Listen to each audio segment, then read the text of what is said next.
معزز ناظرین، آج کی اس ویڈیو کے اندر ہم آپ کو بتانے والے ہیں وہ سانحہ جس کا خمیازہ پاکستان اور اس کی قوم 1972 سے لے کر اب تک بھگت رہی ہے۔ ناظرین، آج ہم ایسی پرسنالٹی کو ڈسکس کرنے جا رہے ہیں جس کے بارے میں آپ لوگوں نے بہت کم سنا ہوگا۔ آج ہم آپ کو بتانے والے ہیں کہ چودھری محمد لطیف CM لطیف کون تھے، پیکو فیکٹری کس طرح سے تباہ ہوئی۔ اس ویڈیو کو آخر تک دیکھیے گا، آپ کو بہت سے حیرت انگیز حقائق جاننے کو ملیں گے۔ آئیں اب ہم رخ کرتے ہیں ویڈیو کا۔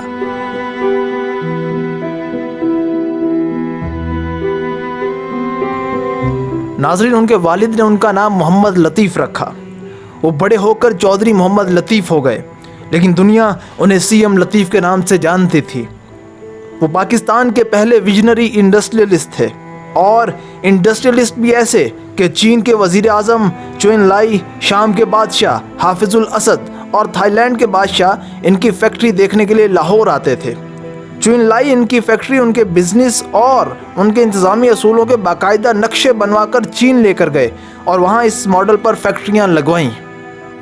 CM لطیف کی مہارت سے شام، تھائی لینڈ، ملیشیا اور جرمنی تک نے فائدہ اٹھایا۔ وہ حقیقتاً ایک ویژنری بزنس مین تھے۔ وہ مشرقی پنجاب کی تحصیل بٹالہ میں پیدا ہوئے۔ والد مہر میران بخش آرائیں اپنے بچوں کو اعلیٰ تعلیم دلانا چاہتے تھے، لیکن وہ لطیف صاحب کے بچپن میں فوت ہو گئے۔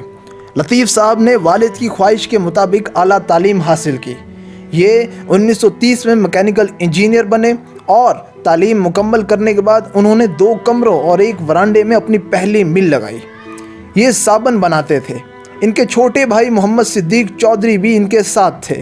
صدیق صاحب نے بعد ازاں نیوی جوائن کی اور یہ قیام پاکستان کے بعد 1953 سے 1959 تک پاکستان نیوی کے پہلے مسلمان اور مقامی کمانڈر ان چیف رہے۔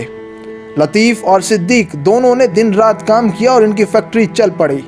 یہ ہندو اکثریتی علاقے میں مسلمانوں کی پہلی انڈسٹری تھی۔ یہ صابن فیکٹری کے بعد لوہے کے کاروبار میں داخل ہوئے اور دیکھتے ہی دیکھتے علاقے میں چھا گئے اور لاکھوں میں کھیلنے لگے۔ پاکستان بنا تو ان کے پاس 2 آپشنز تھے۔ یہ اپنے کاروبار کے ساتھ ہندوستان میں رہ جاتے، یا یہ کاروبار زمین، جائیداد اور بینک بیلنس کی قربانی دے کر پاکستان آ جاتے۔ CM لطیف نے دوسرا آپشن پسند کیا۔ یہ بٹالہ سے لاہور آ گئے۔ لاہور اور بٹالہ کے درمیان 53 کلومیٹر کا فاصلہ ہے، لیکن اگر حقیقی طور پر دیکھا جائے تو یہ دونوں شہر 2 دنیاؤں کے فاصلے پر آباد تھے۔ آزادی نے CM لطیف کا سب کچھ لے لیا۔ یہ بٹالہ سے خالی ہاتھ نکلے اور خالی ہاتھ لاہور پہنچے۔ بٹالہ میں ان کی فیکٹریوں کا کیا سٹیٹس تھا، آپ اس کا اندازہ صرف اس حقیقت سے لگا لیجئے، ہندوؤں اور سکھوں نے ان کی ملوں پر قبضہ کیا، کاروبار کو آگے بڑھایا اور آج بٹالہ لوہے میں بھارتی پنجاب کا سب سے بڑا صنعتی زون ہے۔ CM لطیف بہرحال پاکستان آئے اور 1947 میں نئے سرے سے کاروبار کا آغاز کیا۔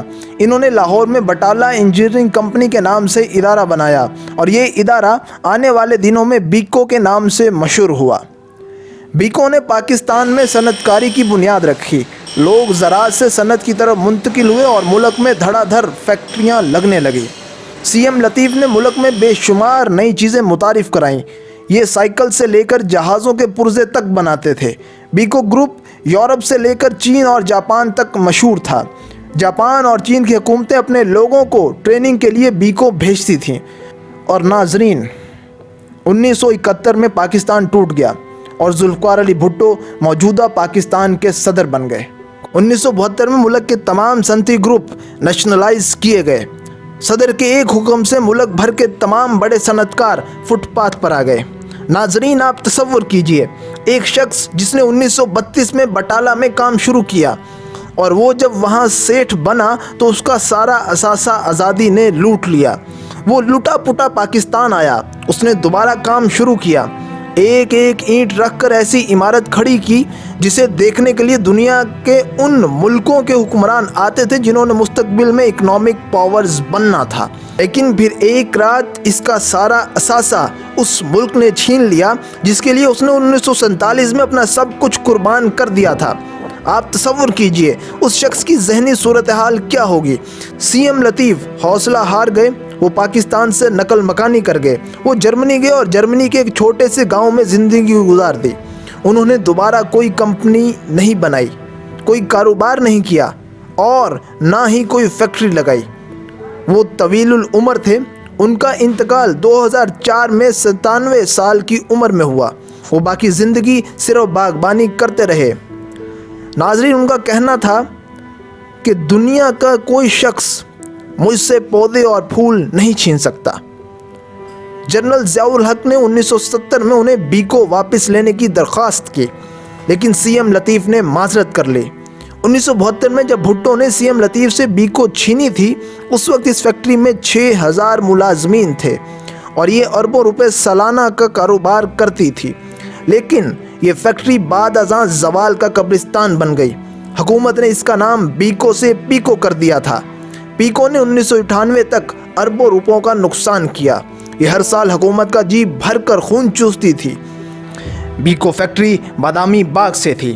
اس کی وجہ سے یہ علاقہ کبھی پاکستانی صنعت کا لالا زار ہوتا تھا اور دنیا بھر سے آنے والے سربراہان مملکت کو پاکستان کی ترقی دکھانے کے لیے خصوصی طور پر بادامی باغ لایا جاتا تھا۔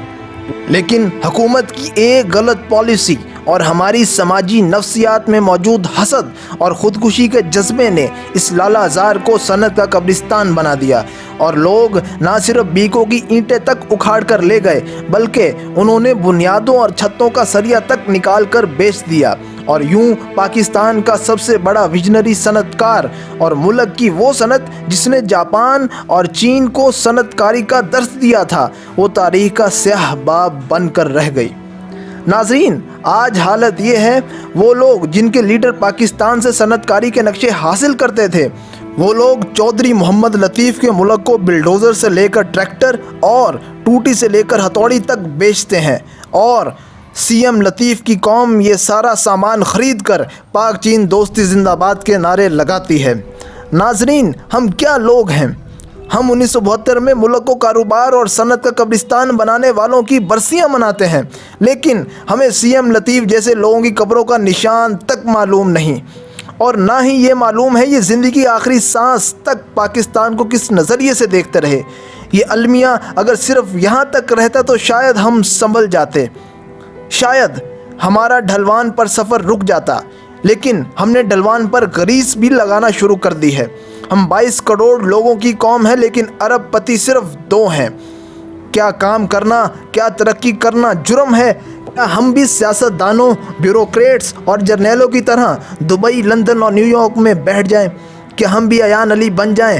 کیا ہم بھی اپنا پیسہ لیں اور ملک سے روانہ ہو جائیں؟ ہم اس ملک میں کام کرنے والے لوگوں کو چودھری محمد لطیف یعنی کہ سی ایم لطیف کی طرح دوسرے ملکوں میں کیوں دیکھنا چاہتے ہیں؟ مجھے اکثر اوقات محسوس ہوتا ہے ہم اس ملک میں کام کرنے والوں اور ترقی کرنے والوں کو پسند نہیں کرتے۔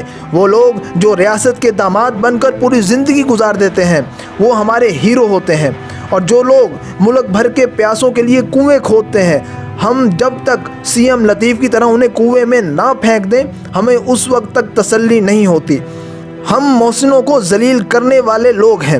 ہم نے محسن پاکستان ڈاکٹر عبدالقدیر خان کے ساتھ کیا سلوک کیا، کہانی آپ سب کے سامنے ہے۔ نہ ہم نے اس ملک میں ملک بنانے والوں کو بخشا، نہ ملک بچانے والوں کو بخشا، اور نہ ہی ملک سنوارنے والوں کو بخشا۔ ناظرین، اس کے ساتھ ہی ہماری ویڈیو ختم ہوتی ہے۔ انشاءاللہ آپ سے پھر ملاقات ہوگی ایسی ہی ایک ویڈیو کے ساتھ۔ اگر آپ نے ابھی تک ہمارا چینل سبسکرائب نہیں کیا تو جتنا جلدی ہو سکے ہمارا چینل سبسکرائب کریں تاکہ آنے والے دنوں کے اندر مزید ویڈیوز آپ کو مل سکیں۔ بہت بہت شکریہ۔